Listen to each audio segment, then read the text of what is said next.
Sa iba pang balita, naniniwala si Senate President Francis Triz Escudero na hindi dapat si Senator Ronald Bato de la Rosa ang dapat mamuno sa planong Senate investigation sa war on drugs. Kinastigo naman ni dating Senator Leila de Lima ang plano ni de la Rosa, lalo't isa si de la Rosa sa mga nasa likod ng anti-drug campaign noong Duterte administration.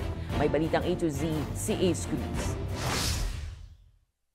Kinausap na ni Senate President Francis Escudero si Senador Ronald Bato de la Rosa para sabing hindi nararapat na si de la Rosa ang mamuno ng Senate investigation tungkol sa war on drugs noong Duterte administration. Anumang investigasyon na nais niya at patungkol sa kanya mismo at kay Senator Go, mas maganda siguro kung hindi sila mismo ang manguna ng komiteng yun para walang aligasyon na ito'y personal at hindi impartial at hindi fair. Ayon kay Senador Risa Hontiveros, mas magiging credible ang Senate investigation sa war on drugs kung Senate of the Whole ang mangunguna rito at posibleng mas marami lumantad bilang testigo. Tingin naman ni dating Senador Leila de Lima, panibagong panloloko ni de la Rosa ang pagpapatawag ng Senate hearing ukol sa war on drugs.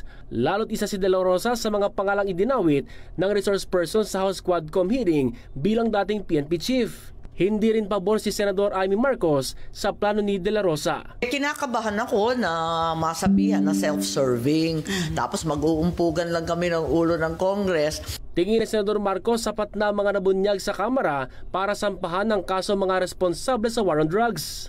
Ayon sa pinuno ng PNP Criminal Investigation and Detection Group, tututukan ito ang mga kaso para makamit ang hustisya para sa mga biktima ng extrajudicial killings. Titingnan natin kung ano ang sasabihin kung saang direksyon pupunta yung investigasyon natin sa mga cold cases na ito. Pag may makita tayong link ng kahit sino, including the former president, then so be it. Sinabi naman ng chairperson ng House Quad Committee na si Congressman Ace Barbers na plano ng komite na imbestigahan kung ang reward money sa anti-drug campaign ay nanggaling sa confidential intelligence funds. Para sa balitang A to Z, Ace Cruz.